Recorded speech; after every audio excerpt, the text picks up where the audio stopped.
want to say Happy Mother's Day to every mother that's here. Amen.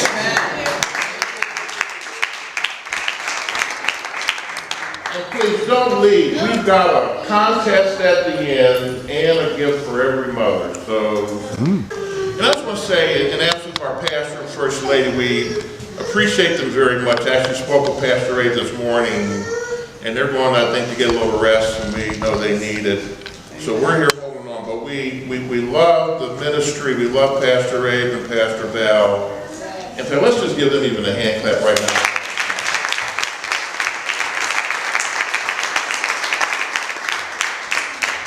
You know, I've said this a couple different times, but I've been here about a year and a half, and this has been one of the best year and a half I've had. Amen. My spirit's been encouraged. So I thank God for repairing the breach.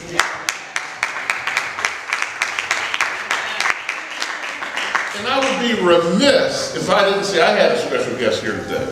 Amen. My lovely wife is here.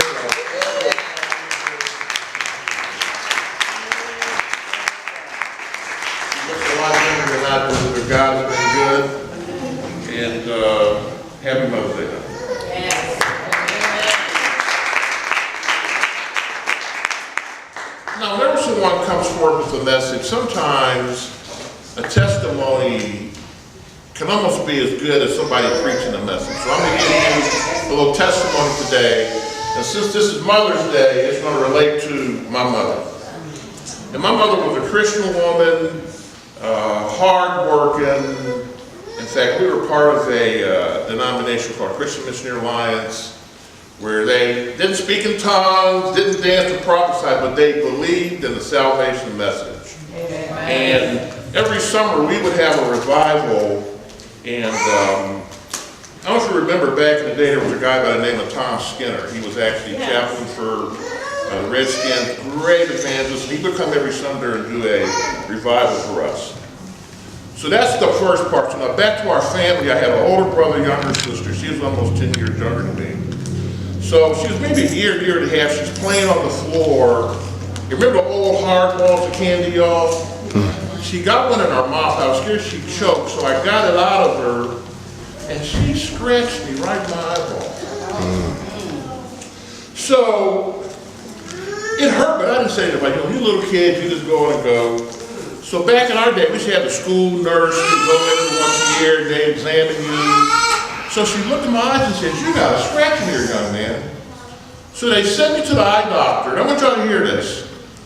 He said the scratch had infected not one eye, but both eyes. I was almost going blind. And I went to the doctor every week for 52 weeks. He tried every medicine he could. He put my eyes to sleep. And finally, I had to start wearing sunglasses because the sun hurt. So this is where Mom kicks in. So we were having a revival called Union Avenue Christian Missionary Alliance. Tom Skinner's preaching. She said, "Boy, you're going to the revival, you're going to get prayer." That man prayed for me. God healed my eyes.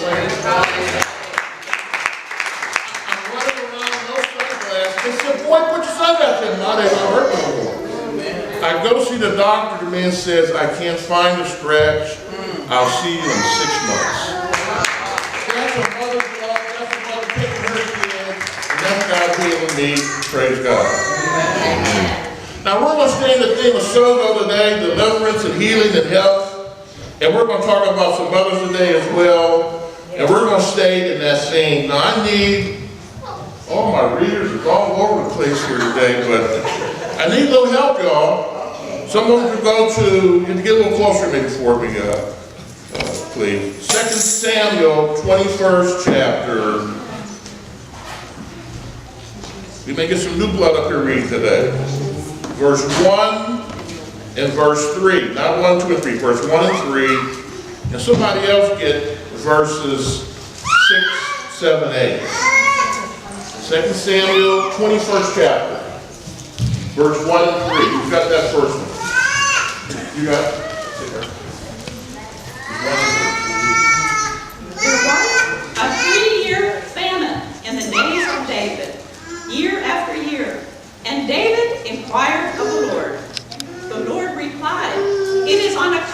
of Saul and his bloody house, for he put to death the Gibeonites.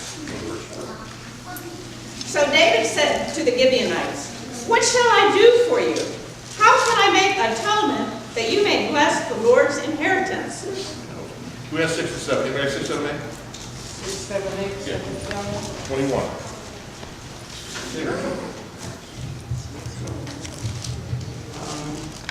We reading, y'all, okay? Hang in with us. Old school. Okay, see? First, 2 Samuel. Let 7 There you go, that's it. of his male descendants be given to us to be killed, and their bodies exposed before the Lord at Gibeah of Saul, the Lord's chosen one. So the king said, "I will give them to you." The king spared Mephibosheth, son of Jonathan, the son of Saul, because of the oath before the Lord between David and Jonathan, son of Saul. But Just one more, he said. the king took Armani and Methoshaphat, Just say. the two sons of Ahab's daughter, Rizpah, whom she had born to Saul, together with his first sons of Saul's daughter, Merab, whom she had born to Adriel, son of Barzillai, the Metholite. He handed them over That's to good. the That's good. Yeah. There was 2 for Rizpah, and there was 5 from Michael. Now, let's go to verse, should be 10. Same one. 2 Samuel, 21st chapter, verse 10. 10 and 11. Rizpah, daughter of Aiah, took sackcloth and spread it for herself on the rock, from the beginning of harvest until rain fell on them. And she did not allow either the birds of the air to come upon them by day or the beasts of the field by night. It was told David what Rizpah, daughter of Aiah, the concubine of Saul, had done. Now, go to verse 13. Rizpah, not reading. Yeah.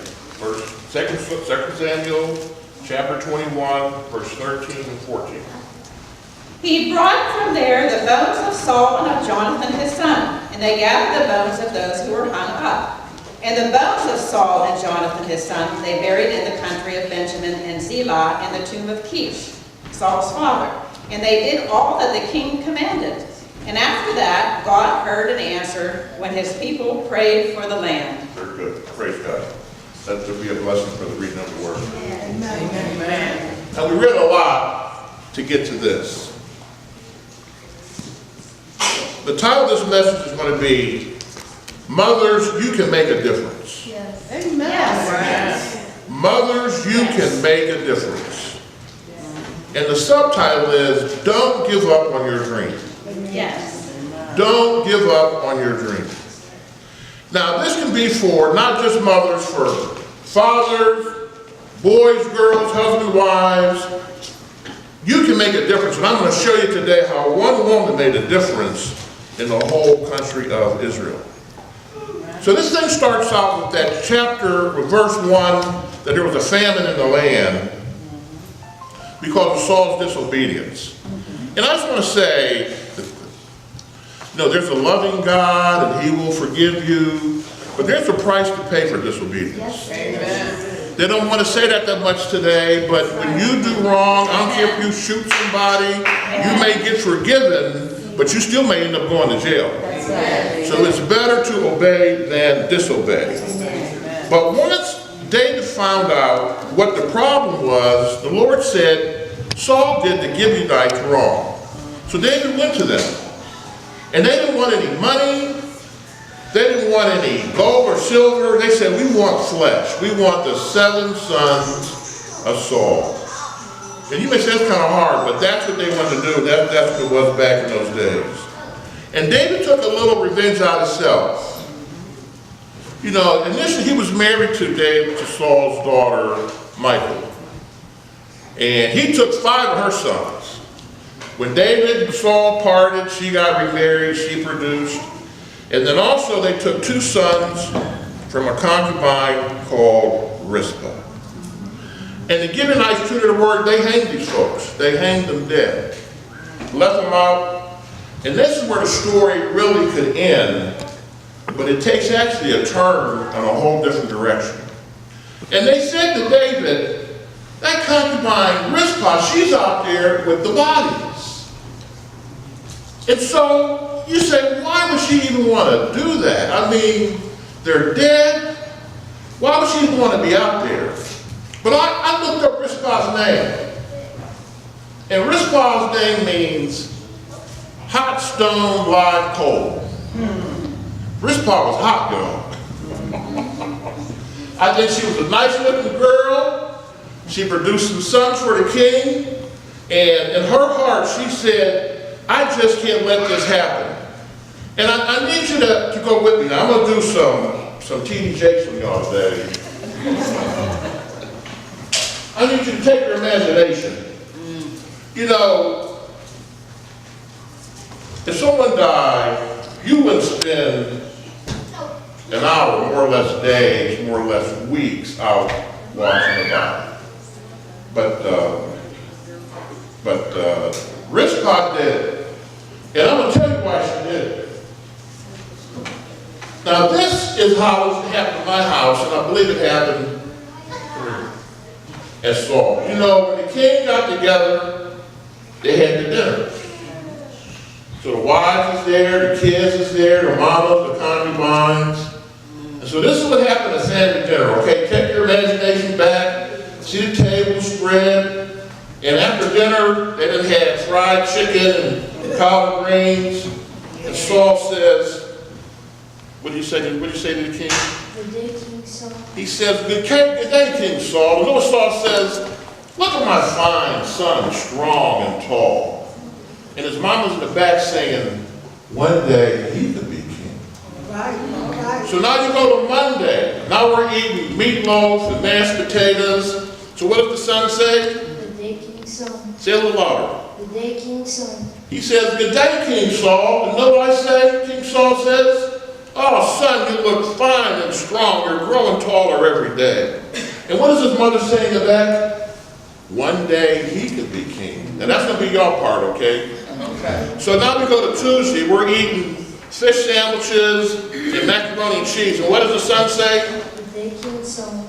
And I said, my son is getting taller and stronger every day. And what does Rizpah say? One day he could be king. One day he could be king. Now we get to Thursday. It's Taco Thursday, okay? We're eating tacos, and the young boy comes up. What does he say? Good day, King Saul. And I say, son, you're getting taller and stronger every day. And what does Rizpah say? I'm telling you, every day, every week, every month, she saw that boy standing next to the king, and she said, I'm telling you, she burnt that thing in her heart. Now, the Bible doesn't say that, but there's no other way you can explain her going out with those boys after they were killed. She had a dream. Those boys were going to be her elevation in life. They could be king. They were going to be a change for her. And when they died, she did not accept that. She didn't accept it. And I'm going to give you an example now. There's 4 steps to see your dream come true. Oh, yeah. 4 steps to see your dream come true. Rizpah took them, and we're going to go over them today. And the first step is preparation. And this is from verse 10 out of 2 Samuel 21. It says, Rizpah took sackcloth and laid it upon the rock. And if you want to see your dream come true, you've got to do some preparation. If you want to become a chef, you got to go to culinary school. If you want to go to college, you got to study, get some grades. If you want to drive a car, you got to take some lessons. You've got to prepare if you want to be successful in life. And Rizpah prepared. She took the sackcloth. Now what does sackcloth represent? Repentance. It represents hurt, loss. And she was hurting from her sons being killed. But what did she do with that sackcloth? It says she laid it upon the rock. Who's that rock, y'all? That's Jesus. Woo! If you're hurt today, if you've got a loss today, lay it upon Jesus. Jesus can take those hurts, and Jesus can make sure your dream can come true. So the first step is preparation. The second step is you've got to fight for your dream. Come on, y'all fighters. You've got to fight for your dream. It says that she suffered the birds of the air by day, and she was attacked by the animals of the field by night. They were trying to eat the bodies. And she said, not so, not my sons. She was fighting them off, and she kept those bodies intact. And you know the symbolism, the birds of the air, when they're trying to attack your food or your sacrifice, that's a negative symbol. And then also we know that it says in the Bible that Satan goes by as a lion like a beast, trying to steal, kill, and destroy. So she had to stand guard to fight the devil off. And when I got to thinking about this thing, the Lord gave me a revelation. When you fight, you do all you can do. But God says supernatural support comes your way. Come on. I got to think about this thing. Now she may have shooed off some birds. I can see, well, maybe that worked out. But she ain't running off lions and tigers and bears, oh my. You know what, but the Holy Ghost helped her. I don't know if she got some rocks like David and threw them at him, or she got some sticks and poked, but she kept those animals away, not for days, but for weeks and almost months. And you know, you get to thinking, you say, well, I never heard of anybody fighting off birds for a sacrifice before. But there is another person, Abraham. Genesis chapter 15, verse 10 and 11. You don't have to go there, but we'll just summarize it. God told Abraham he wanted to make a sacrifice. So he actually killed the animals and laid them out. And Abraham had such a relationship with God that God would bring the fire down himself. You wouldn't kill the animals and you light it. God would come down and light it. But there was a period where he was waiting, and that's when the birds of the air tried to attack the sacrifice. And so Abraham had to fight them off. And finally the fire fell. And I said, God, what does this mean? And God told me to tell you today, your sacrifice has great value. Your offerings, your tithes, your acts of kindness, it has great value. And don't be fooled. Satan's trying to attack it, to nibble at it. But God says that if you will stand and protect it and watch over it, you're going to see the blessing. Because God says that if you don't quit, you're going to see your dream come true. Amen. So the first thing is preparation. The second thing is the fight. The third thing is don't quit. I'm telling y'all, this is not a sprint. It's a marathon. You can't look at it one day and say, I ain't seen you. If you plant something in the ground, you don't get a tree the next day. You got to stay focused, be committed. This is not an overnight success, but success will come. I'm going to tell you, when you dig into this, you know, after a couple days, the bodies probably started stinking. They started stinking. How did she even deal with that? You probably got some dreams right now that smell a little bit. You thought you'd be further ahead than you are right now. You thought you'd be in a different situation. You thought you'd have a better job, a better car, better house. It smells a little bit. But know what God says? Though it may look impossible, don't give up. The only thing standing between you and your dream and victory It's time. So God says, don't quit. Amen. Amen.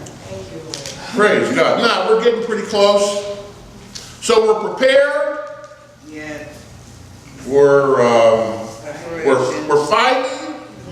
We're not quitting. Right. So step 4 is know that one person can make a difference. One person. Yes. Rizpah wasn't an army. She wasn't the 12 disciples. She was a concubine, a single mother. And when you talk about starting out in the beginning, you said there was a famine in the land. Famine means no rain. Back then they planted crops. So no rain, no crops, no food. And so it was a desperate thing. And I don't know, but when you read that chapter in verse 10, it says she stayed out there from the beginning of harvest until raindrops fell from heaven. And I say to myself, what drove her to stay till the rain fell? You folks, rain was the answer. Rain brought the famine. Yes. One woman stood there until rain came and made the difference. You can be a Rizpah today. You can make a difference in your life, your family's life. You can make it rain, said God today. And I'm going to tell you when the rain fell, it touched David. He said, I've got to do something now. Now, all that time he stayed up wherever he was, didn't come out and help her. But when the rain fell, he came out and said, we've got to do the right thing. So they collected the bodies of the 7 sons, took and buried them in with Saul and Jonathan's grave. And that verse in chapter 14, this is 2 Samuel 21:14, it says, now God was entreated again for the land. And what that really means is, God says everything now is set back in its rightful place.